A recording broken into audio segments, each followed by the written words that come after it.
I always thought it was called a buck strap, but that's not what it is. It's a flank strap. Yeah. And people think that it squeezes their balls. That's why they buck. That's actually not true. So you're saying there's an opening there for a new product? That might make them buck a little harder. I don't know.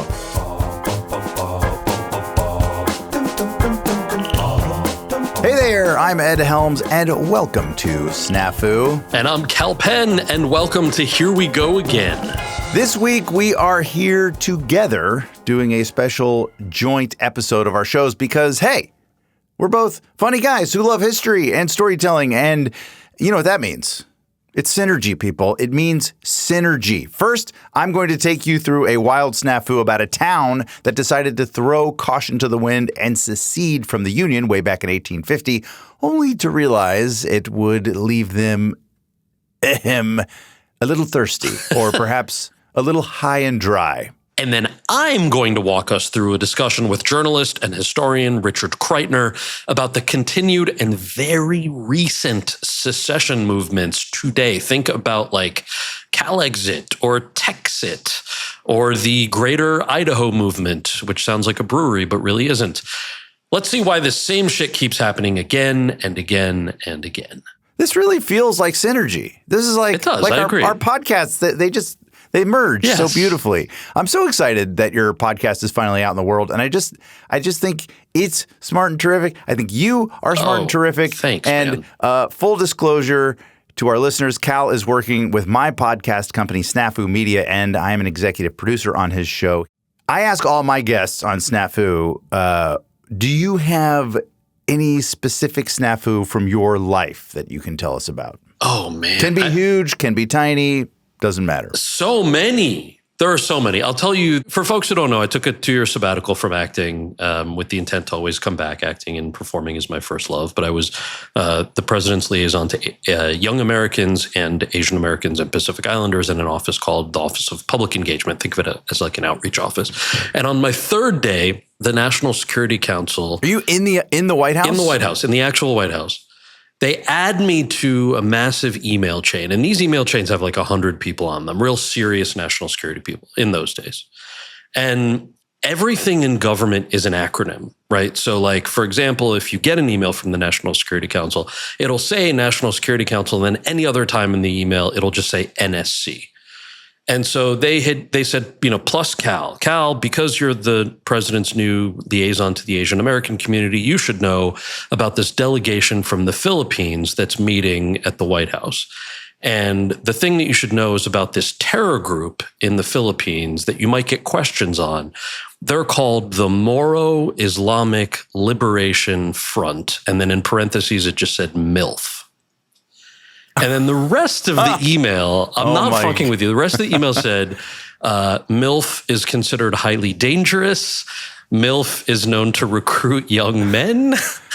And then things like, many young men grow to regret their affiliation with MILF over time. This is the opposite of a snafu. This is delightful. I love that there are these little these little nuggets of governmental awkwardness. Great. So I thought this was so wonderful that in my head, I'm at my desk laughing my ass off. I hit reply all, and I wrote, "Yo, their main terror group are the MILFs. Amazing." And I hit send. And as soon as I hit send, I was like, you idiot, you are not in a writer's room at Universal. You are in the White House on an email chain with the National Security Council. And I couldn't unsend it. And it was silent after that. And in the hallway, coworkers, many of whom in the pod world, you all know, a lot of the Pod Save America guys and Tommy Viator and Ben Rhodes and these guys who I worked with at the time, in the hallway were like, yo, that shit was so funny. We were all thinking it. Like, will one of you please hit reply all and just say LOL? That's all I need. I just need one of you to LOL me.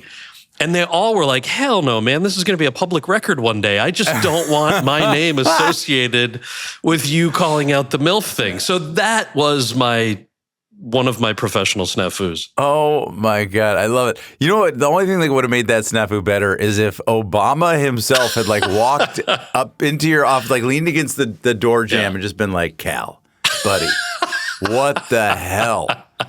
We're going to have to fire you. Like you're going to, this is not, you can't do this. If that were the case, I felt like it would have gone the other way and he would have just been like, did you see the name of this terror group? I feel like the government needs more people like you, Cal. It'd be a lot more fun, a lot more like chuckles in the hallways. And I enjoyed my time. It's so serious all the time.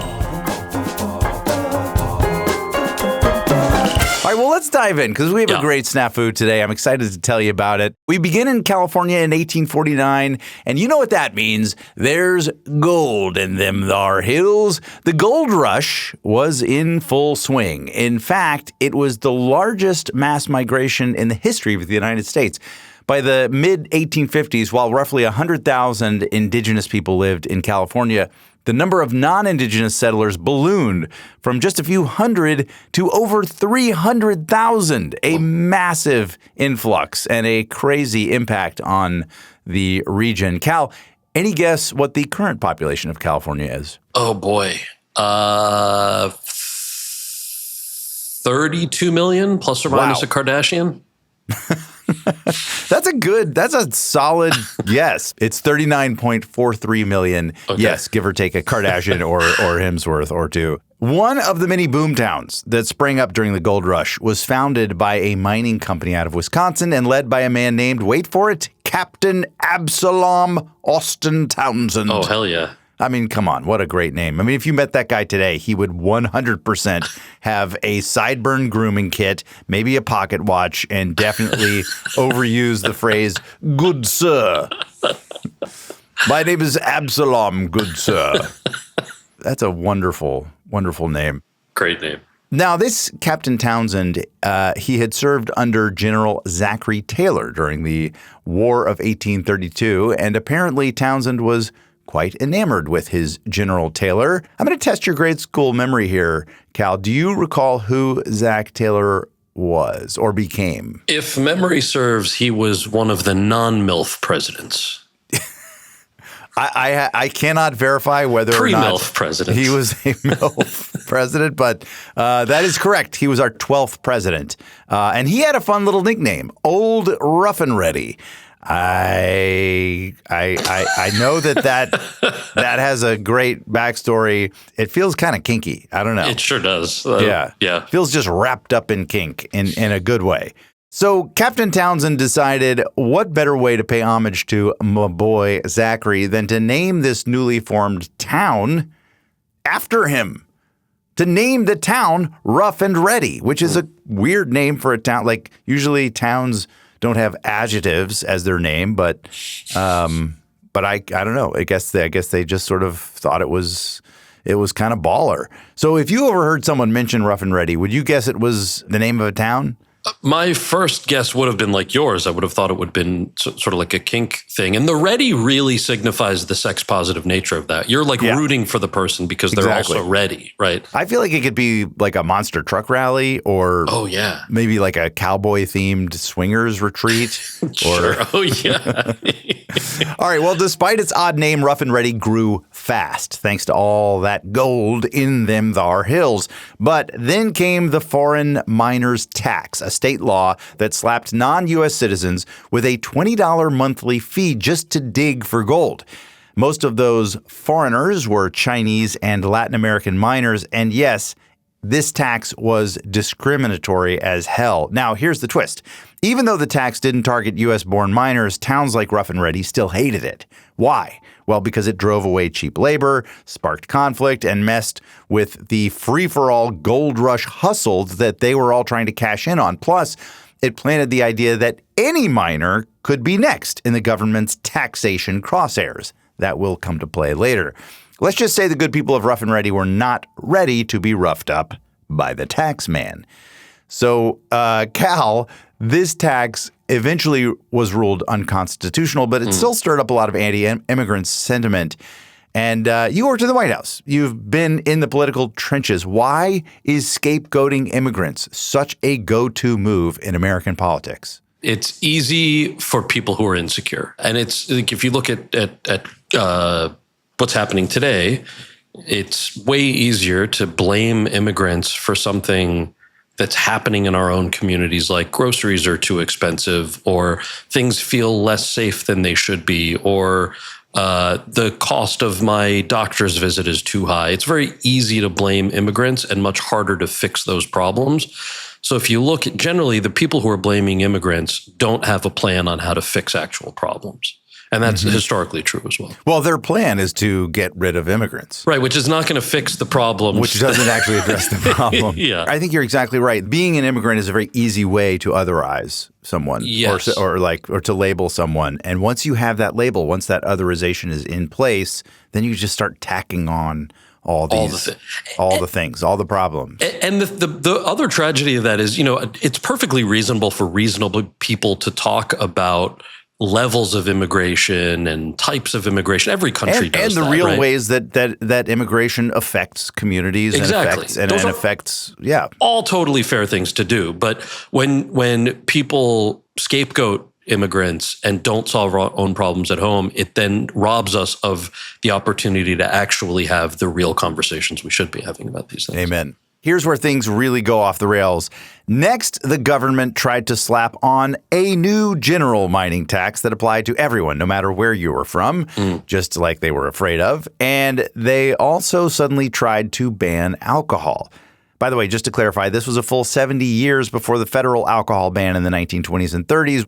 That was prohibition, came much later. So yeah, a town full of miners with no booze and more taxes. Let's just say they were more pissed off than a bull in a flank strap. And I looked up I Googled what's the thing that they strap around a bull to make him buck in a rodeo, and because that's the metaphor I wanted to use here, and it's called a flank strap. I always thought it was called a buck strap, but that's not what it is. It's a flank strap, and people think that it has their balls in the flank. It squeezes their balls. That's why they buck.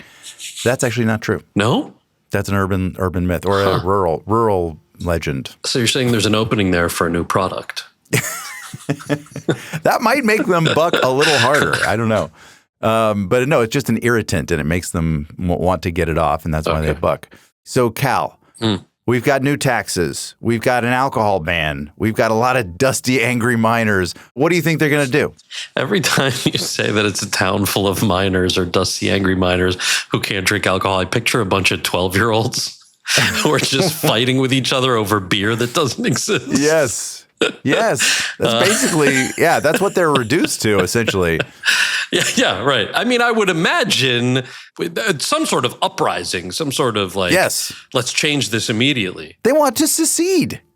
They want to take it all the way, get out of the United States. They are pissed. Yeah. All right, so to pull this off, the town called a meeting and voted to secede on April 7th, 1850.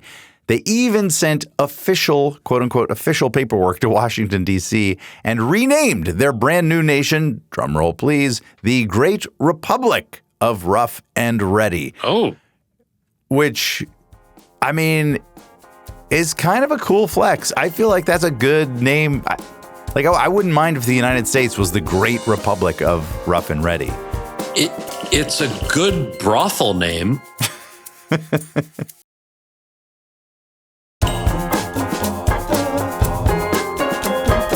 Next, they drafted and signed their own constitution, which bore a striking resemblance to the one our founding fathers drafted a century earlier, which actually kind of makes sense. America's founding document was basically the OG secession manual. So the town rejoiced. No more taxes. But spoiler alert, that joy was very short-lived. Pretty soon, it's July 4th, 1850, good old Independence Day in the United States. Now, despite having just seceded from the United States, the proud citizens of Rough and Ready still felt the need to party. Because nothing says we're our own country now like crashing your ex-country's birthday party. But when they rolled into neighboring towns to stock up on libations, shop owners refused to sell alcohol to them. Why? Well, because they were now technically foreigners. Kal, have you ever been in another country and realized you just can't get something you really wanted because you're not a local? So first of all, yes, right? Like there's some stuff that people will just laugh at you. Like I was shooting a film in Bangkok and I ran out of my face lotion. And so I asked the makeup woman at work, do you have a recommendation? This is what I use. And she laughed at me and she said, do you know how close you are to South Korea? Go get some really good South Korean skin products. They're so cheap here compared to what you'd have to spend in America. And I just sort of was like, yeah, of course they are. Of course I should do this. Look at where I am in the world. But so, yeah, sorry. I have been in this situation where I've been on the road and can't get the thing you're used to. Yeah. Well, these rough and readiers had suddenly otherized themselves. And now everyone in the United States around them is like, sorry, we're not selling to foreigners. I don't know. It seems kind of petty, but I'm not sure what the motivation was there. After realizing that commerce with their neighbors was going to be a huge pain in the ass, and only 3 months into their independence, the citizens of this young nation gathered for another emergency meeting and, wait for it, voted to rejoin the there union. It is. Yeah. There it is. Do you think we should have taken them back? Or do we just be like, sorry, no backsies? I guess, it depends on the type of chip that we would have had on our shoulders at the time. Yeah. Did we need them back? Or did they ever actually go? That's the better question. You're right. I have a feeling that, whoever they sent these letters to officially secede was kind of like, okay, whatever. Yeah. Just like put it aside. Like, yeah.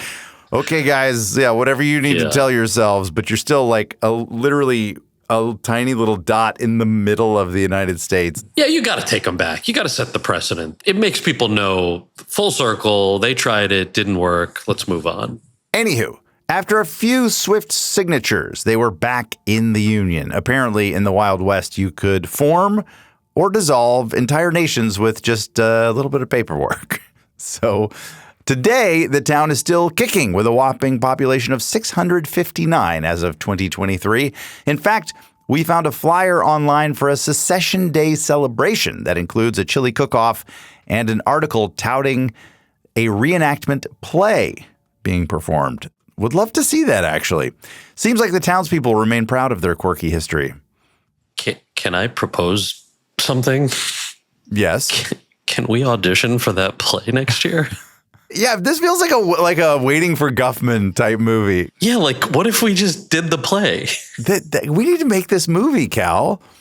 I'm super down. That's a great idea. Let's leapfrog the play and let's just make this movie. This is like such a Christopher Guest, 100% amazing. Yeah. So it was just people being like getting caught up in the sort of mundane bureaucracy of like Absolutely. what it takes to secede and the number of votes that the town council must pass. And of course, so you have all these crusty old gold miners in these meetings, but they have to like focus and dig in on this all this mundane stuff. I don't know. I love it. And the very real emotional, valid emotional concerns people have that just like normally stop when you have a good therapist.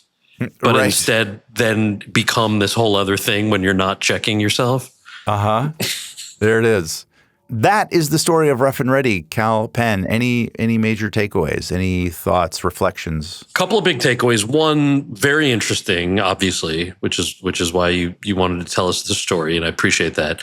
Two, I'm a little bit of a nerd for countries that aren't recognized by the rest of the world.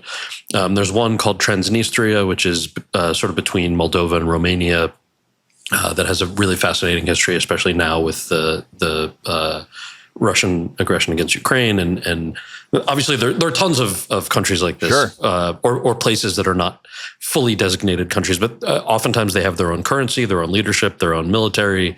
So when you were telling me this, I loved that there are examples that, I didn't know this story. There are examples of this in the US that are fascinating. Also, when you were talking about, okay, they're foreigners. I'm the type of person, when we look at American history, we are an experiment in democracy. Things are always going to move forward and backwards constantly. That's sort of what it means to be American. So when we look back at history, I'm one of those people that looks at it and says, wow, we've come a really long way.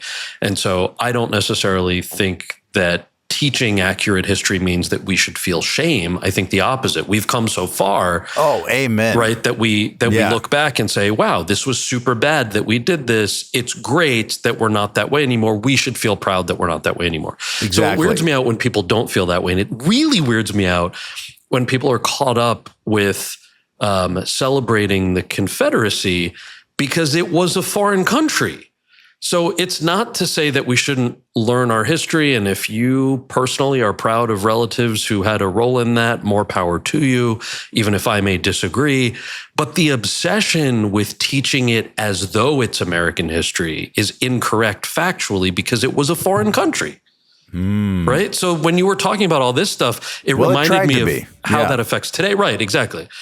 It reminded me how that affects us today still. It's a complex stew. Well, just to your point about looking back at difficult chapters in a nation's history and that being a very positive thing, but it's not just because we can be proud that we have moved on from those things. It's also like, look at the specific mechanics that got our country into this situation, and let's make sure we're keeping an eye out for those mechanics and whether they're starting to sort of like happen again, or and how do we avoid those things, these terrible face plants throughout history or great injustices that we as a country perpetrated or took part in. Let's own our history, own the pride, like you said, that we have moved on, and also learn from our mistakes. But study the mistakes. Be transparent about the mistakes. Yes. And if we're not going to do that, then at the very least, the big takeaway from Rough and Ready is that it would, as you said, make an incredible key party. Exactly. Cowboy themed. A cowboy themed key party, swingers retreat. Right. Ed, did you know that as recently as 2024, there were reportedly 12 states trying to secede? What? I know. I don't have all 12 in front of me. It would have been a fun drinking game. That's absurd. Yeah. Like fully secede, just 12, because that's like the size of the Confederacy. But I assume they're not contiguous. Right. Yeah, 12 seemed like a lot to me also. Right. To help us look at what's happening today and what might happen in the future of secession in the U.S., I knew only one journalist and historian would do. Richard Kreitner is author of Break It Up, Secession, Division, and the Secret History of America's Imperfect Union. He's a contributing writer at The Nation and Hudson Valley magazines and the host of the history podcast Think Back. Richard, thank you for being here to talk to me and Ed. Thank you, Cal. Thank you, Ed. Thanks for having me on. Yeah, we're happy to have you. So, okay, you're the expert here. We've got movements like Calexit or Texit, which are attempts to make those states independently governed. There's also things like the Greater Idaho movement attempting to shift state boundaries. It seems like the idea of secession is almost, dare I say, like in style again. Why is that, if that's correct? Yeah, I think it is. I think it really has been in the last 20, 25 years, maybe since around 2000, with each election, really starting with 2004, whichever side loses threatens to secede. Or in liberals' case, sometimes the expression is that they're going to move to Canada instead, which is kind of a different expression of the same impulse of just wanting out from the entire... That's just because we have passports, right? And the other side doesn't. Yeah, exactly. They've got the guns. So by the way, speaking of Canada...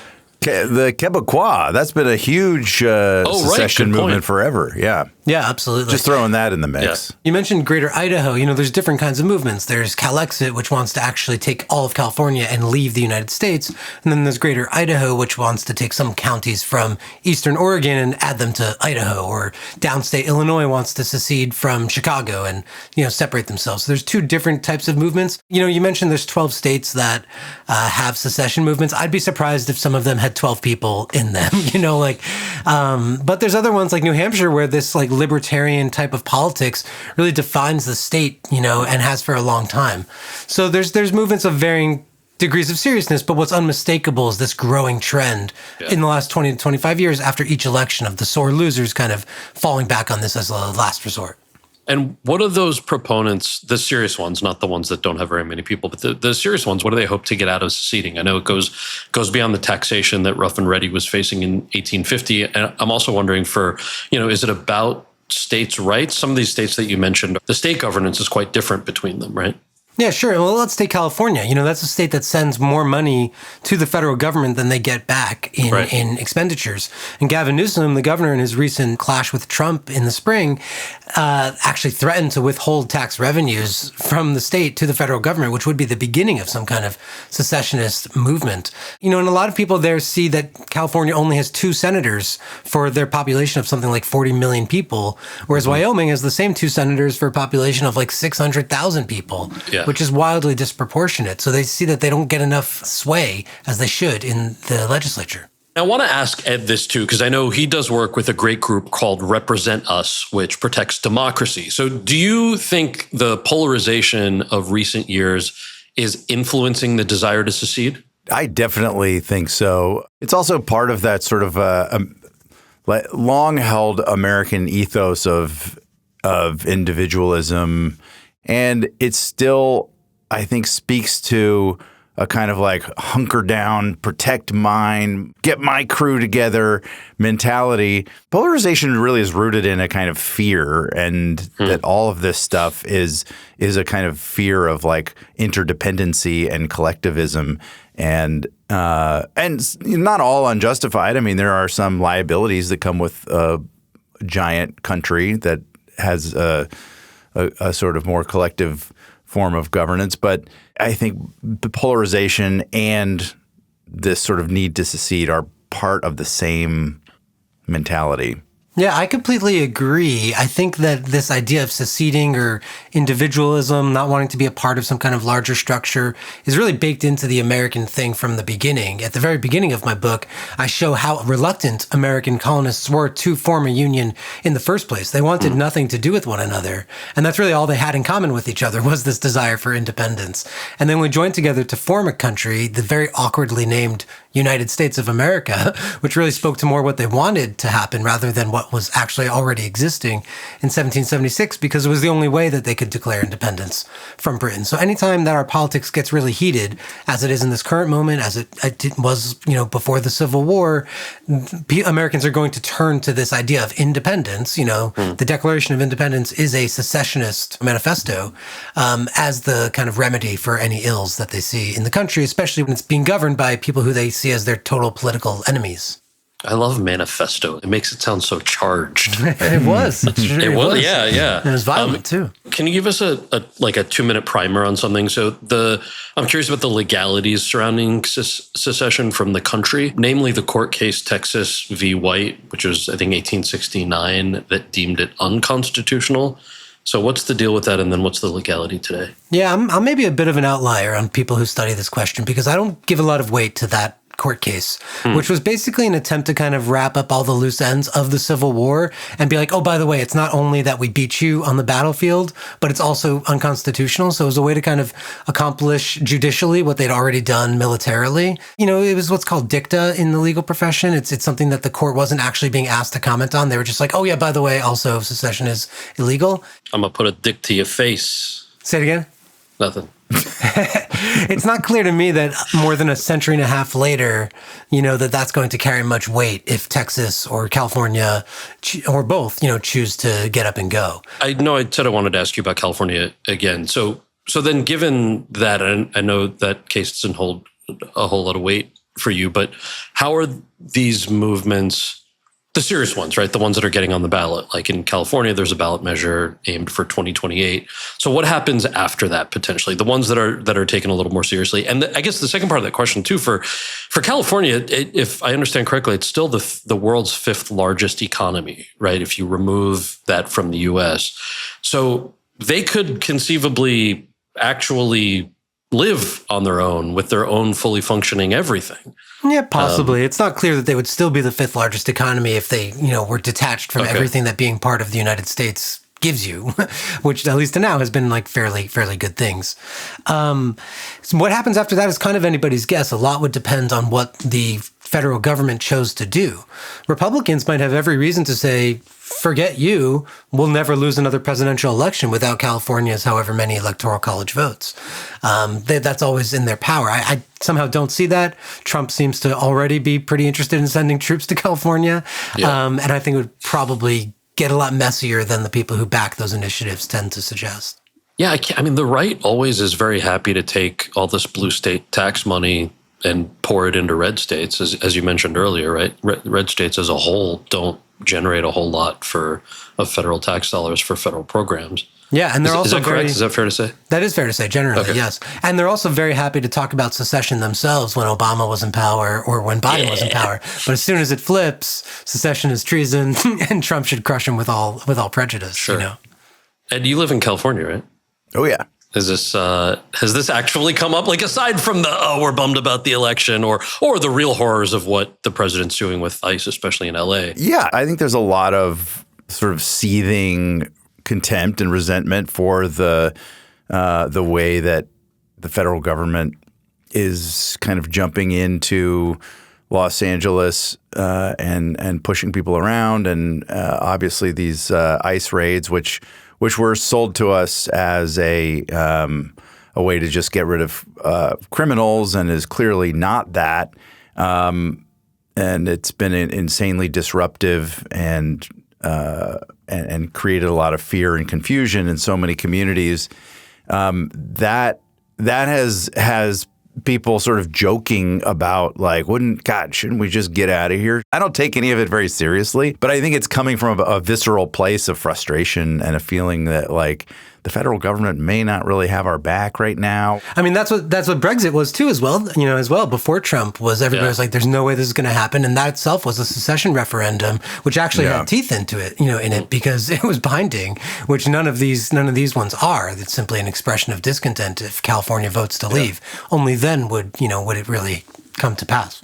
To me, the fact that this is happening on the left and the right at different times is a real symptom of a lack of trust in our institutions, especially our democratic institutions. Ed, I know you do a lot of work in this space, but is there, in the work that you do, or Richard, the research and the writing that you do, are there any metrics on how bad things have gotten, or how volatile maybe is a better word, rather than just putting the good-bad binary in there? Yeah, I mean, I think there's all kinds of statistics about political violence and distrust in institutions, and especially not just institutions, but in each other, as citizens. It's, I think, as bad as it has been since the Civil War. It's striking to me what you say about it being both sides, because that reminds me of earlier periods in American history, like I mentioned, in the colonial period, when nobody wanted anything to do with one another, and that's all they had in common. That's kind of the case now as well. None of us are really quite certain what the purpose of this union is, or what function it is serving. And I think a lot of people are frustrated, not only when they're out of power, but when they're in power, and it's so difficult to pass laws.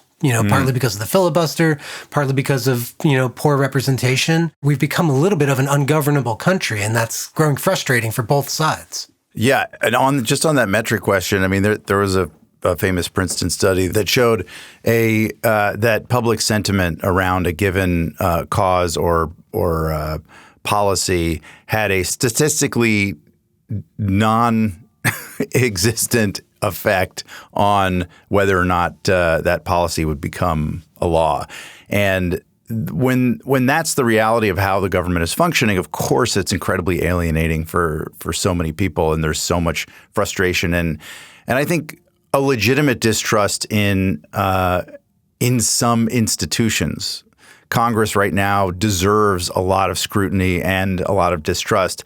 Unfortunately, that's spilling over into the judiciary and things like, the CDC and other things that I don't think deserve the same level of distrust. Scrutiny, sure, but that feels like a very toxic and spreading mindset right now.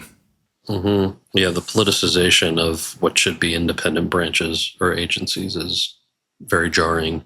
Before we go to the next section, I had a follow-up for you, Richard, on the Greater Idaho movement, which you mentioned was more about changing borders rather than technically secession.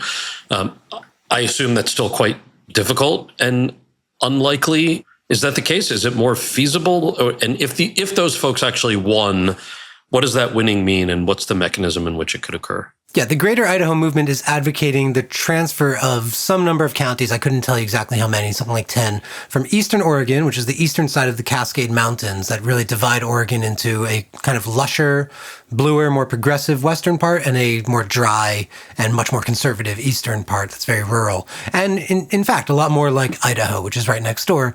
And it would send them into Idaho. So Idaho would become bigger and Oregon would become smaller. And that would not really have much of any kind of effect on national politics. It wouldn't change the composition of the Senate very much. It wouldn't really change the Electoral College. Maybe one vote would switch.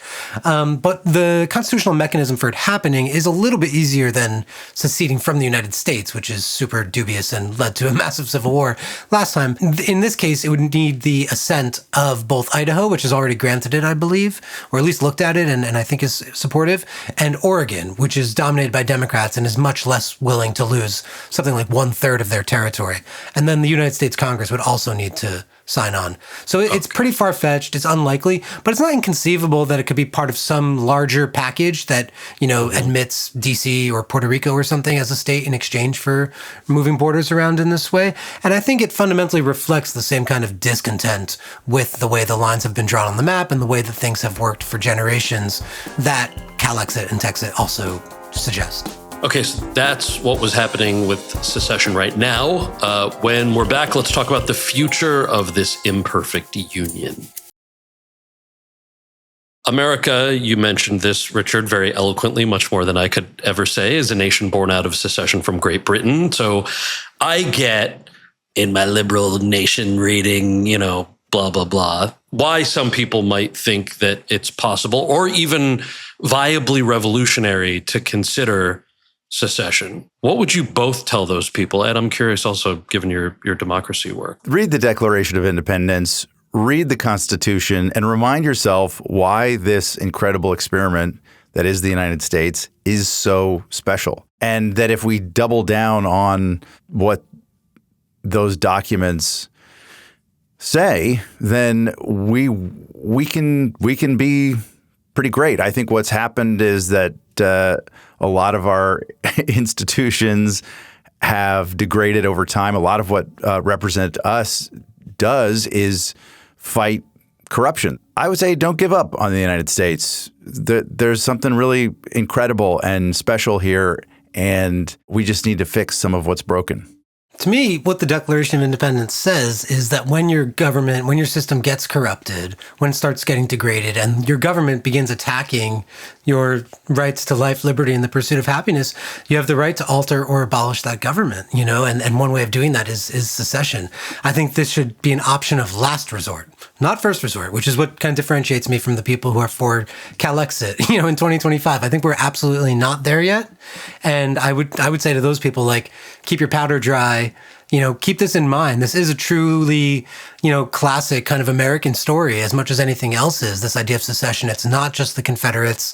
It's not just racist slave owners and stuff who have had this idea. Abolitionists wanted the North to secede from the United States, not only to protest slavery, but to actually undermine it because they thought that giving their tax dollars to a pro-slavery government was perpetuating the institution. So we shouldn't be scared of the idea. I think it's as American as anything else. But I agree with Ed that I've got a lot of sentimental attachments. I like driving across the country. I don't want to have to show my passport to do that. I think there's a lot that this country has accomplished in the past and still can in the future. But I do think that there are worse things than a potential breakup of the country, which would be kind of, all of us falling under some kind of fascist dictatorship. Better to maintain real liberty in at least one part of it or a few parts of it against the day that we can kind of take back control over the whole thing and return to the principles that we all grew up to admire in this country. Well said. Yeah, very well said. I share your cross-country love, like my partner's from rural Mississippi, and it still floors me that I need a passport to go to Toronto or London or, any of these places that are culturally way more similar to the parts of the U.S. that I've always lived in, and I don't need a passport to go to rural Mississippi, which culturally is completely different from anywhere I've ever lived. And I love that because it just shows you the incredible diversity, warmth, all of that exists in one country, one large country where people don't necessarily necessarily see eye to eye. There's something really beautiful about that I really enjoyed. Yeah, I mean, I'm such a sentimentalist that I actually think that the more people from New York and Chicago and Boston do travel to Mississippi and vice versa, and we just kind of circulate around the country a little more and get to know not just each other better, which is a little cheesy, but like even each other's like places, like that might do something to kind of bring us to the future. Richard, you were describing Oregon as having like the coastal, lush, liberal elite side and then the dry eastern portion. And I was wondering if that's just correlation or if maybe there's some humidity causality to political disposition. I'm sure some historian of Oregon could tell you about how the economy has been shaped and the people and all of that. I will tell you that having done research on all of this stuff in the 19th century, that there were ideas of splitting up Oregon even back then in the 1840s when Oregon was first getting, settled, quote unquote, by white immigrants. There was this idea of these are two completely different places. We should draw a line at the mountain ridge. So this idea of Greater Idaho is only really returning to this older idea. I don't know. Idaho has such a nice, clean, vertical line there. Looks nice there, yeah. It's like a beautiful little chimney. What are the factors that could impact whether or not these secession movements continue to gain momentum throughout history? And I guess follow-up question, that question is obviously historic, more sort of long-term.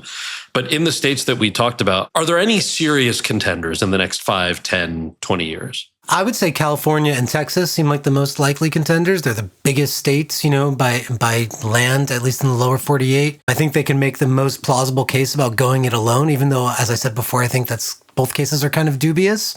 I've always said, honestly, I think the most likely way that this happens is not just on a clear blue day, California holds a vote to secede and then the federal government either lets them or not. I see it as happening in the context of some much larger kind of national crisis where, say the 2020 election never really got resolved and you have two people pretending to be president and then the country just cracks. The Constitution just kind of falls apart. And in that context, states, pick up the pieces and do different things. I think is more likely than a Brexit-style referendum that provokes a crisis. We're knitted together in so much more complicated and thorough ways than we were in 1850 or in 1861 or something like that. Anybody who tells you that they know exactly how this would work out and that it would be great and that, seniors would still get their Social Security checks or something, which is something that a secessionist from Texas told me on the Dr. Phil show last year. And I was just like, no. Well, Richard, thank you so much for being here to help us learn about the modern day secession movement. Thanks, guys. And thanks to our listeners for checking out this joint episode of Here We Go Again and SNAFU. Ed, this was really fun. I'm glad we did it. Likewise. I think we may have hatched something here. Well, let's continue to grow the Are they called hatchlings? Sure. I think in podcast lingo, It's called a hatchling. Yeah. The hatchlings. Well, great. Bye, everyone. See you next week. SNAFU is a production of iHeart Podcasts and SNAFU Media, a partnership between Film Nation Entertainment and Pacific Electric Picture Company. Our post-production studio is Gilded Audio. Our executive producers are me, Ed Helms, Mike Falbo, Glenn Basner, Andy Kim, Whitney Donaldson, and Dylan Fagan. This episode was produced by Alyssa Martino and Tori Smith. Our video editor is Jared Smith. Technical direction and engineering from Nick Dooley. Our creative executive is Brett Harris. Logo and branding by The Collected Works. Legal review from Dan Welsh, Megan Halson, and Caroline Johnson. Special thanks to Isaac Dunham, Adam Horn, Lane Klein, and everyone at iHeart Podcasts, but especially Will Pearson, Carrie Lieberman, Nikki Etor, Nathan Otoski, and Alex Corral. While I have you, don't forget to pick up a copy of my book, SNAFU, the definitive guide to history's greatest screw-ups. It's available now from any book retailer. Just go to snafu-book.com. Thanks for listening, and see you next week.